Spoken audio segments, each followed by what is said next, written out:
Human body sell দিয়ে তৈরি হয়। সেই সেলের নাম হচ্ছে ইউক্যারিওটিক সেল। নেচারে দু রকম সেল দেখতে পাওয়া যায়, একটাকে বলা হয় প্রোক্যারিওটিক সেল, যে সেলে নিউক্লিয়াস অ্যাবসেন্ট, তার পরিবর্তে থাকে সার্কুলার ডিএনএ, যে সার্কুলার ডিএনএ নাম হলো নিউক্লিয়েট।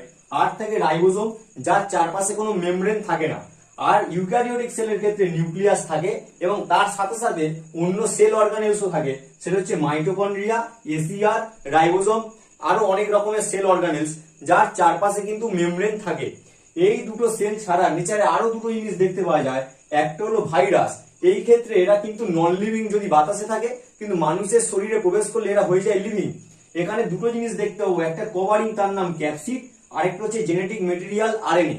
যদি কোনো কারণে ভাইরাসের চারপাশে এই ক্যাপসিডটা না থাকে, তখন সেটাকে আমরা ভাইরাস বলবো না, তখন তার নাম হয়ে যাবে ভাইরয়েড। এই ভাইরয়েডের জন্যও বিভিন্ন ক্ষেত্রে নানা রকম রোগ প্রকাশ দেখতে পাওয়া যায়।